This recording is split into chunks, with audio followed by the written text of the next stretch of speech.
नमस्कार. इंग्रजीच्या पेपरमधला नॉवेल्सचा सेक्शन 16 मार्कांचा अनेकांना खूप अवघड वाटतो, नाही का? पण अजिबात काळजी करू नका. आज आपण बघणार आहोत की हाच सेक्शन कसा एकदम सोपा करायचा आणि त्यात जास्तीत जास्त मार्क कसे मिळवायचे. चला तर मग सुरू करूया.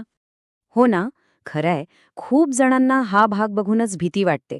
पण खरं सांगायचं तर योग्य टेक्निक वापरली ना, तर हाच भाग एकदम सोपा होऊन जातो. आणि महत्वाचं म्हणजे यात चांगले मार्क मिळवणं सहज शक्य आहे. 16 हा आकडा छोटा नाहीये. हे 16 मार्क म्हणजे तुमच्या फायनल स्कोअरमध्ये खूप मोठा फरक पाडू शकतात. त्यामुळे या भागाकडे दुर्लक्ष करून अजिबात चालणार नाही. यावर लक्ष देणं फार महत्वाचं आहे. तर आपण ह्या 16 मार्कांच्या चॅलेंजकडे एक अडचण म्हणून नाही, तर एक संधी म्हणून बघूया. कारण योग्य स्ट्रॅटेजी वापरली तर हे मार्क मिळवणं अगदी शक्य आहे. कारण बघा, या सेक्शनमध्ये फक्त तुम्ही नॉवेल वाचली आहे की नाही हे तपासलं जात नाही. तर तुमची लॉजिकल समज, तुमची मेमरी आणि सगळ्यात महत्वाचं तुम्ही उत्तर कसं प्रेझेंट करता म्हणजे तुमची सादरीकरण कौशल्य, या सगळ्याची परीक्षा असते. मग आता प्रश्न पडतो की तयारी करायची कशी? तर उत्तर आहे परीक्षेचा आराखडा समजून घेण्यात. चला, आपण या प्रश्न 5चं स्वरूप व्यवस्थित समजून घेऊया. एकदा का याची रचना कळली की अर्धी लढाई आपण तिथेच जिंकतो. तर हा जो मोठा दिसणारा प्रश्न 5 आहे ना, तो खरं तर 4 छोट्या छोट्या भागांमध्ये विभागलेला आहे. प्रश्न 5A, 5B, 5C आणि 5D. आणि गंमत म्हणजे प्रत्येक भागाची तयारी वेगळी करता येते, ज्यामुळे सगळं खूप सोपं होऊन जातं. आता हे बघा, प्रश्न 5A जो आहे तो येतो 4.1 म्हणजे हिस्ट्री ऑफ नॉवेल या भागावर. यात जास्त करून MCQs किंवा जोड्या लावा असे सोपे प्रश्न असतात, म्हणजे 4 मार्क तर इथेच पक्के होऊ शकतात. त्यानंतर प्रश्न 5B, C आणि D हे तिन्ही प्रश्न वेगवेगळ्या नॉव्हेल्सवर आहेत. 5B आहे टू सर्व विथ लव्हवर, 5C आहे अराउंड द वर्ल्ड इन 80 डेजवर आणि 5D येतो द साइन ऑफ 4वर. आणि या तिन्ही प्रश्नांमध्ये तुम्हाला साधारणपणे वर्णन करा, स्पष्ट करा असे मोठे प्रश्न विचारले जातात, प्रत्येकी 4-4 मार्कांसाठी. ठीक आहे, आता प्रश्नाचं स्वरूप तर आपल्या लक्षात आलं, पण मग अभ्यास कसा करायचा, लक्षात कसं ठेवायचं? चला, आता आपण त्यासाठीच काही एकदम सोप्या पण खूप प्रभावी टिप्स बघूया. ही आपली मूळ स्ट्रॅटेजी असणार आहे. ह्या 5 गोष्टी नक्की लक्षात ठेवा. 1. प्रत्येक नॉवेलची बेसिक आयडिया काय आहे, त्याची सेंट्रल थीम काय आहे, हे समजून घ्या. 2.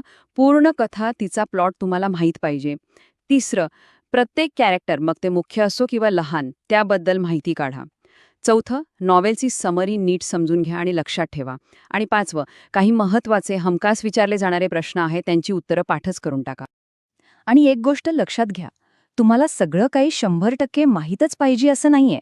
जर नॉव्हेलविषयी थोडं जरी ज्ञान असेल आणि ते व्यवस्थित मांडता आलं तर तुम्हाला नक्कीच चांगले मार्क्स मिळणार. त्यामुळे जास्त टेन्शन घेऊ नका. चला, मग आता आपण हीच स्ट्रॅटेजी प्रत्येक नॉव्हेलला कशी लावायची ते पटकन बघूया. सुरुवात करूया टू सर विथ लव्ह पासून. ह्या नॉव्हेलमध्ये सगळ्यात जास्त प्रश्न येतात ते कॅरेक्टर्सवर. पात्रांचं वर्णन करा, त्यांचे नातेसंबंध स्पष्ट करा, असे प्रश्न हमखास येतात. ह्यातही जे निवेदक आहेत आर ब्रेथवेट, त्यांच्यावर खास लक्ष द्या. त्यांचा कॅरेक्टर स्केच खूप महत्वाचा आहे. आणि हो, बाकीची जी मुख्य आणि लहान पात्र आहेत, जसं की गिलियन, डेनहॅम, मिस जोझफ, यांची नावं आणि त्यांची वैशिष्ट्य लक्षात ठेवा. आता दुसरी novel around the world in 80 days. यामध्ये तुम्हाला घटनांबद्दल जास्त विचारलं जातं. म्हणजे एखादी घटना सविस्तर सांगा किंवा त्यामागची कारणं द्या.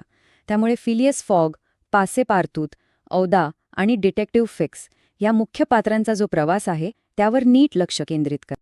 आणि मग येते आपली शेवटची नॉव्हेल द साइन ऑफ 4. ही एक डिटेक्टिव्ह नॉव्हेल आहे, त्यामुळे यात तुम्हाला एखादं विधान देऊन ते जस्टिफाय करायला, म्हणजे त्याचं समर्थन करायला सांगितलं जाऊ शकतं, किंवा पूर्ण केसचं कथन करा असंही विचारू शकतात. यातली मुख्य पात्र तर आपल्या सगळ्यांना माहीतच आहेत, शॉर्लॉक होम्स, डॉक्टर वॉटसन आणि मेरी मॉर्स्टन. तर मग आपण आतापर्यंत जे काही पाहिलं त्या सगळ्याचा सार काय, यशाचा मंत्र काय आहे? चला, ते एका सोप्या फॉर्म्युल्यामध्ये बघूया. हा फॉर्म्युला अगदी सोप्पा आहे. सगळ्यात आधी परीक्षेचा पॅटर्न समजून घ्या.